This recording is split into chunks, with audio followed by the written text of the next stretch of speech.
എല്ലാവർക്കും സ്വാഗതം. എല്ലാവരും സുഖമായിട്ടിരിക്കണമെന്ന് വിചാരിക്കണു. അപ്പൊ ഇവിടുത്തെ വിശേഷം എന്തൊക്കെയെന്ന് വെച്ചിട്ടുണ്ടെങ്കിൽ ഇവിടെ തണുപ്പൊക്കെ തുടങ്ങിയിട്ടുണ്ട് കേട്ടോ. തണുപ്പ് തുടങ്ങിയെന്ന് പറഞ്ഞാൽ രാവിലെ വൈകിട്ടും ഇങ്ങനെ ചെറിയ ചെറിയ തണുപ്പുകളുണ്ട്. ചെറിയ തണുപ്പ് പറഞ്ഞാൽ എനിക്കിപ്പോ ഭയങ്കര തണുപ്പാണ്.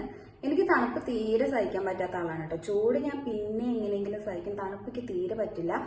ഏത് ചൂട് കാലത്തും എനിക്ക് പുതപ്പ് വേണം. ആ ഒരു അവസ്ഥയിൽ കൂടെ പോകുന്ന ആളാണ് ഞാൻ. ഇനിയിപ്പോ നട്ടുച്ചയ്ക്ക് ചൂടിൽ നട്ടുച്ചയ്ക്ക് കിടക്കണമെങ്കിൽ എന്റെ മേലെ പുതപ്പുണ്ടാവും. അപ്പൊ അങ്ങനെ ഒരാളാണ് കേട്ടോ ഞാന്. അപ്പൊ അങ്ങനെ ഒരാൾക്ക് ഇവിടെ കഴിയുമ്പോ ഇനി എന്താവും അവസ്ഥ എന്നുള്ളത് അറിയില്ല. നമുക്ക് നോക്കി നോക്കാം. ഇപ്പൊ രാവിലെയും വൈകിട്ടൊക്കെ വിൻഡോ ഒക്കെ തുറന്നിട്ടുണ്ടെങ്കിൽ നല്ല തണുത്ത കാറ്റ് വീശും. ഉച്ചയ്ക്ക് വലിയ കുഴപ്പമില്ല കേട്ടോ. ഉച്ചയ്ക്ക് ഒരു ചെറിയ ചൂടൊക്കെ ഉണ്ട്. അതുപോലെ തന്നെ വെള്ളവും ഭയങ്കര തണുപ്പായിരിക്കും കേട്ടോ. പൈപ്പൊക്കെ തുറന്നിട്ടുണ്ടെങ്കിൽ വെള്ളവും തണുപ്പുണ്ടാവും. വെള്ളം ചിലപ്പോൾ വരുന്നില്ല അത്ര, തണുത്ത് കട്ടയിട്ട് വരുന്നില്ല അത്ര. അപ്പൊ അങ്ങനെയൊക്കെ അവസ്ഥയിൽ കൂടെ കടന്നു പോകുമ്പോ എങ്ങനെയാവും എന്നുള്ളത് അറിയില്ല. അപ്പൊ ഇന്നത്തെ വീഡിയോ എന്താന്ന് വെച്ചിട്ടുണ്ടെങ്കിൽ, ഞാൻ ഇപ്പൊ 2 ദിവസം മുന്നേ സൂപ്പർ മാർക്കറ്റിൽ പോയപ്പോ ഒട്ടകത്തിന്റെ ഇറച്ചി വാങ്ങിയിട്ടുണ്ടായിരുന്നു എന്ന് പറഞ്ഞിട്ടുണ്ടായിരുന്നു. അപ്പൊ അതിന്റെ ചോട്ടിലൊരു കമന്റ് ഉണ്ടായിരുന്നു, ഒട്ടകത്തിന്റെ ഇറച്ചി വെക്കുന്നതിന്റെ റെസിപ്പി, അതായത് വീഡിയോ ഒന്നും ഇടുമെന്നുള്ളത്. റെസിപ്പി എന്ന് പറയാൻ റെസിപ്പി ഒന്നുമില്ല, ഇല്ലാന്നല്ല, എനിക്കറിയില്ല കേട്ടോ. ഞാൻ എന്റേതായ രീതിക്ക് വെക്കുകയാണ്. അതിന് പ്രത്യേകിച്ച് അതിന് വേറെ വെക്കേണ്ട രീതികൾ ഉണ്ടോ എന്നുള്ളത് എനിക്കറിയില്ല. ഞാൻ എന്റേതായ രീതിക്ക് വെച്ചു. എനിക്ക് ഭയങ്കര ഇഷ്ടമായി കേട്ടോ ഇറച്ചി. ഞാൻ ഒരുവിധം എല്ലാം മീറ്റും കഴിക്കുന്ന ഒരാളാണ്. എല്ലാം പറഞ്ഞാൽ എല്ലാം ടേസ്റ്റ് ചെയ്ത് നോക്കുന്ന ഒരാളാണ്. അപ്പൊ ഇന്നതൊന്നും എന്ന് കരുതി പട്ടീനും പൂച്ചേനും ഒന്നും കഴിക്കില്ല, അത് എനിക്ക് പറ്റില്ല. എന്നാലും നമുക്ക് കഴിക്കാൻ പറ്റുന്ന കുഴപ്പമില്ല എന്നുള്ള എല്ലാതും ഞാൻ ഒരുവിധമൊക്കെ ടേസ്റ്റ് ചെയ്ത് നോക്കുന്ന ആളാണ്. അപ്പൊ ഒട്ടകത്തിന്റെ ഇറച്ചി ആദ്യം ഒന്ന് ടേസ്റ്റ് ചെയ്ത് നോക്കി. ഫസ്റ്റിൽ എനിക്കൊരു ഇത് തോന്നി, പിന്നെ ഞാൻ അത് കഴിച്ചു. പിന്നെ രണ്ടാമത് വെച്ചത് എനിക്ക് ഭയങ്കര ഇഷ്ടമായി കേട്ടോ. അങ്ങനെ പിന്നെ അതുമല്ല, ഇവിടുത്തെ ഇറച്ചികൾക്ക് എന്താണെന്നറിയോ, സ്മെല്ല് അധികം ഉണ്ടാവില്ല. അപ്പറുത്ത് കൊണ്ടുവരണേനുണ്ടാവും, അപ്പറുത്തത് കിട്ടണത് ഇവിടെ കമ്മിയാണ്. ഒരിക്കൽ ഏട്ടന്റെ കഫില് എന്താ പറയാ, ഒട്ടകത്തിനെ അറുത്തിട്ട് അങ്ങനെ ഏട്ടന് തന്നേച്ചിട്ടുണ്ടായിരുന്നു. അങ്ങനെ കഴിച്ചു. അത് അറുത്തതായിരുന്നു കേട്ടോ. അതിന് കുറച്ച് സ്മെല്ല് ഉണ്ടായിരുന്നു. അത് വലിയ കുഴപ്പമൊന്നും ഉണ്ടായിരുന്നില്ല, നമുക്ക് കഴിക്കാവുന്ന തന്നെ ഉള്ളൂ. പിന്നെ ചിക്കനൊക്കെ ആണെന്ന് വെച്ചിട്ടുണ്ടെങ്കിൽ അവിടെ അതായത് ഫ്രീസ് ചെയ്തിട്ടില്ലെങ്കിൽ ഫ്രിഡ്ജിൽ എപ്പോഴും നമ്മള് നേരാക്കി ഫ്രിഡ്ജിൽ അങ്ങനെ വെച്ചിട്ടുള്ളതായിരിക്കും. അങ്ങനെയായിട്ടാ കിട്ടുക. അപ്പൊ അത് നമുക്ക് വന്നിട്ട് കഴിക്കുമ്പോ നമുക്ക് നമ്മുടെ നാട്ടിലൊക്കെ ചിക്കൻ വെച്ചിട്ടുണ്ടെങ്കിൽ തിളയ്ക്കുമ്പോ തന്നെ ഒരു മണം വരില്ലേ, അത് വരില്ല കേട്ടോ. അത് വരില്ല പറഞ്ഞാൽ ചിക്കന്റെ ടേസ്റ്റ് ഒക്കെ ഉണ്ടാവും, പക്ഷെ ആ ഒരു ശരിക്കും ഒരു ഒറിജിനൽ ടേസ്റ്റ് ഒന്നും ഉണ്ടാവില്ല. തിളയ്ക്കുമ്പോഴും മണം ഉണ്ടാവില്ല. നമ്മൾ ഉണ്ടാക്കിയതിന് ശേഷം കഴിക്കുമ്പോൾ ചിക്കനാണെന്നുള്ളൊരു ചെറിയൊരു സ്മെല്ലും ഉണ്ടാവും. അങ്ങനെ ഒരു ഇതുള്ളൂ. അല്ലാതെ തിളയ്ക്കുമ്പോൾ തന്നെ അങ്ങനെ മണം വരുമോ നമുക്ക്, തുറന്നാൽ തന്നെ മണം, അല്ലെങ്കിൽ തിളച്ച് വരുമ്പോൾ ചിക്കൻ്റെ ഒരു സ്മെല്ലുണ്ടാവും. അതൊന്നും ഉണ്ടാവില്ല കേട്ടോ. എന്നാലും കുഴപ്പമില്ല.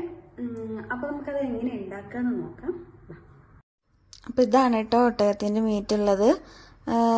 ഇതിങ്ങനെ പ്ലാസ്റ്റിക് കവറിൽ പോലെ നമ്മൾ ലുലുവിലൊക്കെ വെക്കണ പോലെ അങ്ങനെയാണ് ഇരിക്കണത്.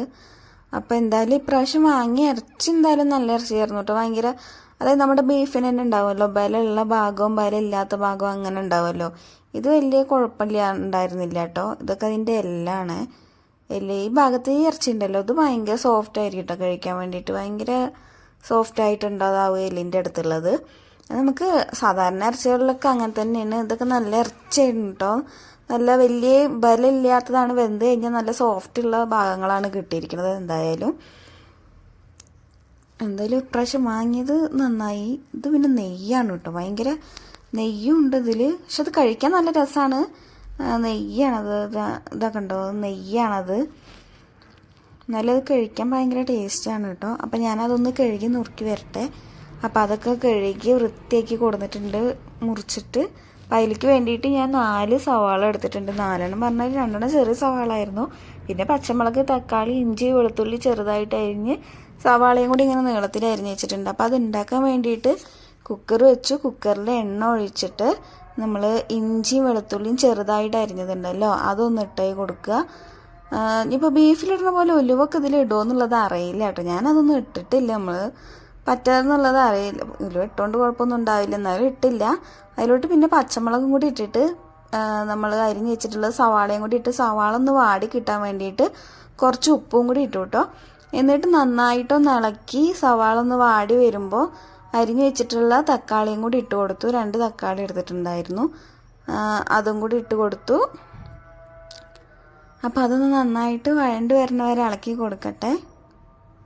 അപ്പോൾ തക്കാളിയും ഉള്ളിയൊക്കെ നന്നായിട്ട് വഴണ്ട് വന്നിട്ടുണ്ട് കേട്ടോ. അപ്പോൾ നമുക്ക് അതിൻ്റെ മസാലയ്ക്ക് വേണ്ടിയിട്ട് അതിലോട്ട് ആവശ്യത്തിന് മഞ്ഞൾപ്പൊടി, പിന്നെ മുളക് പൊടി, മല്ലിപ്പൊടി ഇതൊക്കെ ഇട്ടിട്ട് നന്നായിട്ടൊന്ന് ഇളക്കി കൊടുക്കാം കേട്ടോ. അതൊന്ന് ഇളക്കി കൊടുത്തതിന് ശേഷം നമ്മൾ മീറ്റ് മസാലയും കൂടി ഇടുന്നുണ്ട്. അപ്പോൾ മീറ്റ് മസാല ഇടുക, പിന്നെ ഗരം മസാല അല്ല, ഞാൻ തന്നെ ഇവിടെ പൊടിച്ചതാണ്. മറ്റേ നമ്മുടെ പട്ട, ഗ്രാമ്പു, ഏലക്കായ, പെരുംജീരകം ഇതൊക്കെ വറുത്തിട്ട് പൊടിച്ചു വെച്ചതാണ് കേട്ടോ. അപ്പോൾ അതും കൂടി ഇട്ടതിന് ശേഷം നന്നായിട്ട് പൊടികളുടെ പച്ചമണം മാറുന്നത് വരെ ഒന്ന് ഇളക്കി കൊടുത്തിട്ട് നമ്മൾ കഴുകി വെച്ചിട്ടുള്ള ഇറച്ചിയും കൂടി ഇട്ടതിന് ശേഷം പാകത്തിനുള്ള വെള്ളം കൂടി ഒഴിച്ചിട്ട് കുക്കറിൽ ഒരു 6 വിസിലടിക്കുന്നുണ്ട് കേട്ടോ. ഇതിന്റെ വേവ് കറക്റ്റ് എനിക്ക് അറിയില്ല, അതുകൊണ്ടാണ് ഞാൻ 6 വിസിലടിക്കുന്നത്. 6 വിസിലൊക്കെ അടിച്ചിട്ടുണ്ടെങ്കിൽ നന്നായിട്ട് വെന്ത് കിട്ടും കേട്ടോ. അപ്പോൾ നമുക്ക് അങ്ങനെ കുക്കർ ഒരു 6 വിസിലടിക്കാൻ വേണ്ടിയിട്ട് വെക്കുന്നുണ്ട്. അപ്പോൾ ഇതിൻ്റെയൊക്കെ തുറന്നപ്പോൾ നല്ല സുഖം കേട്ടോ. കാരണം ഒരു ചൂട് ഇങ്ങനെ വന്നു, ഞാൻ ചെറുതായിട്ട് അങ്ങനെ വേർത്തിട്ടുണ്ട്. അപ്പോൾ ഒരു സുഖം, കാരണം എന്താണെന്ന് വെച്ചാൽ നമ്മൾ ഈ തണുപ്പത്തുനിന്ന് നമുക്ക് ചൂട് കിട്ടുമ്പോൾ ഒരു സുഖം ഉണ്ടാവുമല്ലോ. അപ്പോൾ അതിൻ്റെ ഒരു ഇത് കുറച്ച് ചെറുതായിട്ടൊക്കെ വെയിലുണ്ട് കേട്ടോ. നമ്മൾ നമ്മുടെ നാട്ടിൽ നിന്ന് വിട്ടിട്ട് വേറെ സ്ഥലത്ത് പോയിട്ട് അനുഭവിക്കുന്ന ഒരു എക്സൈറ്റ്മെന്റ് മാത്രമാണ് കേട്ടോ അത്. അപ്പോൾ ഇത് കുക്കറിൽ വെച്ചപ്പോൾ ഞാൻ കരുതിട്ടോ, ഇപ്പൊ എന്തായാലും നമുക്ക് ചോറ് വയ്ക്കണം. അപ്പൊ നെയ്ച്ചോറ് ഉണ്ടാക്കിയായിരുന്നു. തട്ടിക്കൂട്ട് നെയ്ച്ചോറ് മല്ലിയിലൊന്നും ഇല്ല, പക്ഷെ എന്നാലും നമുക്ക് ഉള്ളത് വെച്ചൊന്ന് അഡ്ജസ്റ്റ് ചെയ്തിട്ട് നെയ്ച്ചോറ് ഉണ്ടാക്കാം. അപ്പൊ നെയ്ച്ചോറ് ഉണ്ടാക്കാൻ വേണ്ടിയിട്ട് ഒരു പാത്രം വെച്ചു. അതിലൊരു 2 ടേബിൾ സ്പൂൺ നെയ്യ് ഒഴിച്ചിട്ടുണ്ട്. അപ്പൊ നെയ്യ് ഒന്ന് ചൂടായി വരുമ്പോൾ പട്ട, ഗ്രാമ്പു, ഏലക്കായ, പെരുംജീരകം ഇതും കൂടി ഇട്ടതിന് ശേഷം 2 കപ്പ് അരിയായിട്ട് എടുത്ത് അപ്പോൾ അതിൽ 4 കപ്പ് വെള്ളം കൂടി ഒഴിച്ച് അതിലേക്ക് ആവശ്യമായിട്ടുള്ള ഉപ്പും കൂടി ഇട്ടിട്ടുണ്ട്. അപ്പോൾ ഉപ്പിട്ട് വെള്ളം തിളച്ച് വരുമ്പോൾ ഞാൻ അരി ഒന്ന് ഇട്ട് കൊടുക്കുന്നുണ്ട് കേട്ടോ. അരി ഒന്ന് ഇട്ടിട്ടൊന്നൊക്കെ ചട്ടും കൊണ്ട് നന്നായിട്ട് ഇളക്കുക. ചോറൊക്കെ ഉണ്ടാക്കുമ്പോൾ ഞാൻ പറഞ്ഞു തരേണ്ട ആവശ്യമൊന്നുമില്ല, എന്നാലും ഞാൻ പറയാ. പിന്നെ അതിലോട്ട് ഞാൻ അരിയൊക്കെ നേരെ തിളച്ച് വരുമ്പോൾ ഒരു ഇത്തിരി ക്യാരറ്റിന്റെ കഷ്ണം കൂടി ഫ്രിഡ്ജിലുണ്ടായിരുന്നു, അപ്പോൾ അതും കൂടി ഒന്ന് ഇട്ട് കൊടുക്കുന്നുണ്ട് കേട്ടോ. അപ്പോൾ അത് നന്നായി തിളച്ചിങ്ങനെ ആവുമ്പോൾ നമുക്കൊന്ന് അടച്ചു വെക്കാം. എന്നിട്ടൊരു 10 മിനിറ്റ് ഞാൻ ഫ്ലെയിം ഓഫ് ചെയ്യാതെ വെച്ചിട്ട് പിന്നെ 10 മിനിറ്റ് അങ്ങനെ വെച്ചു. അപ്പോൾ നമുക്ക് അതിലേക്ക് വേണ്ട അണ്ടിപ്പരിപ്പും മുന്തിരിയും കൂടി ഒന്ന് വറുത്തെടുക്കുക. അതിന് നെയ്യ് ഒഴിച്ച് അണ്ടിപ്പരിപ്പും മുന്തിരിയൊക്കെ ഒന്ന് വറുത്ത് വെച്ചു. അപ്പോൾ ഈ നമ്മുടെ കുക്കർ തുറക്കേണ്ട സമയമായിട്ടുണ്ട് കേട്ടോ. നമുക്കത് തുറന്നു നോക്കാം. അപ്പോൾ നന്നായിട്ട് അതിന് നമ്മൾ ഒഴിച്ച എണ്ണയും ഇറച്ചിയിലുള്ള എണ്ണയും അതിൽ നെയ്യ് ഉണ്ടായിരുന്നല്ലോ, അതിൻ്റെ എണ്ണയൊക്കെ ഉരുക്കിയിട്ട് ഒരുപാട് എണ്ണ മുകളിൽ തെളിഞ്ഞിട്ടുണ്ട്. അപ്പം അതൊന്ന് കളയണം കേട്ടോ. അപ്പോൾ നമ്മൾ ഇറച്ചിക്ക് നന്നായിട്ട് വെന്ത് വന്നിട്ടുണ്ട്. അതിലോട്ട് കുരുമുളക് പൊടി ഇട്ടിട്ടൊന്ന് തിളപ്പിച്ചെടുക്കാം കേട്ടോ. അതായത് ഒന്നൊന്ന് കുറുക്കിയെടുക്കാം. ഇത്ര വെള്ളമൊന്നും വേണ്ട, നെയ്ച്ചോറിന് കറിയാണെങ്കിൽ കൂടി ഇത്ര വെള്ളമൊന്നും വേണ്ട, നമുക്കൊന്ന് കുറുക്കിയെടുക്കാം. പിന്നെ ഒന്ന് കുറുകി വരുമ്പോൾ അതിലോട്ട് കറിവേപ്പിലയും കൂടി ഇട്ടിട്ട് ഒന്ന് നന്നായിട്ട് ഇളക്കി കൊടുക്കുക.